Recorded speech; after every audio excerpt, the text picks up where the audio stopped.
Hello बच्चों, let's read this question. So this question says, a mass of 1 kg is suspended by string A, another string C is connected to its lower end. If a sudden jerk is given to C, then alright, आपको यहाँ पर देखिए four options given किए हुए हैं। तो चलिए इस क्वेश्चन को स्टार्ट करते हैं। We can write down the key concept of this question. इस क्वेश्चन का बच्चों देखिए आप की कॉन्सेप्ट क्या लिख सकते हैं। आपको बताना है कि if the sudden jerk is given to C, then ठीक है। तो इस क्वेश्चन का की कौन सा ना, टेंशन लिख लीजिए। टेंशन फोर्स लिख सकते हैं या फिर ब्रेकिंग स्ट्रेंथ भी लिख सकते हैं। क्या लिख सकते हैं आपका, ब्रेकिंग स्ट्रेंथ, ठीक है। अब देखिए हम क्या कर रहे हैं, स्प्रिंग को देखिए सी को यहाँ पर बोल रखा सडन जर्क जब देते हैं, ठीक है। तो देखिए स्ट्रिंग में क्या कौन सा फोर्स लगता है आपका, स्ट्रिंग में आपका टेंशन का फोर्स लगता है। क्या लगता है, टेंशन का फोर्स, ठीक है। अगर ये टेंशन का फोर्स इस स्ट्रिंग की ब्रेकिंग स्ट्रेंथ की वैल्यू को एग्जीड कर जाएगा, ठीक है, तो उस सिचुएशन में बता सकता हूँ कि ये क्या कर जाएगी, जो आपकी स्ट्रिंग है वो क्या हो जाएगी, आपकी टूट जाएगी, ठीक है। तो यहाँ पर बोल रखा है देखिए टेंशन फोर्स हो जाएगा, ठीक है। इसकी अगर मैं एफबीडी बनाऊं तो ये आपको इस तरीके से सिचुएशन है, ठीक है। ठीक है, यहाँ पर आपका एक 1 kg का ब्लॉक है, this is the 1 kg block, alright. और यहाँ पर आपका एक सी वाली स्ट्रिंग है, ठीक है। ये ब्लॉक बी है, ये सी है, ठीक है। ये एंड आपका ए है, ऑलराइट।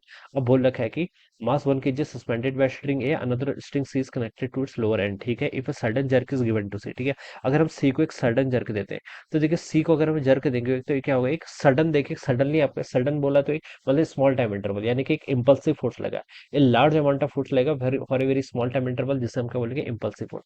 और इस इंपल्सिव फोर्स के कारण जो स्ट्रिंग बीसी है, बीसी की क्या टेंडेंसी होगी कि देखिए इस पर जो टेंशन आएगी, ठीक है, अगर वो टेंशन क्या कर जाएगी, इसकी ब्रेकिंग स्ट्रेंथ से ज्यादा होगी, उस ही कंडीशन में हम बता सकते हैं कि ये स्ट्रिंग क्या हो जाएगी, आपकी टूट जाएगी, ठीक है।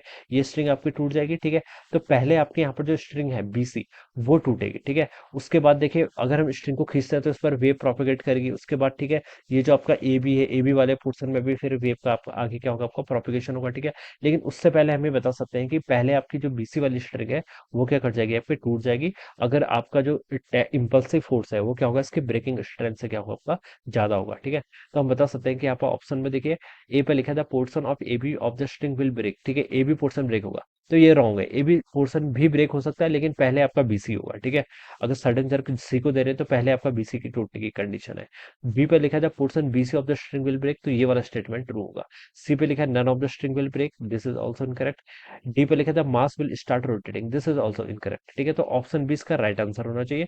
अगर हम ये कंसिडर करेंगे, ठीक है, अगर हम ये कंसिडर करेंगे कि जो आप सडन इंपल्सिव फोर्स दे रहे हैं वो इसकी ब्रेकिंग स्ट्रेंथ से ज्यादा हो, तो उस कंडीशन पे ये क्या करेगी, आपकी स्ट्रिंग यहाँ पर टूटेगी, ठीक है।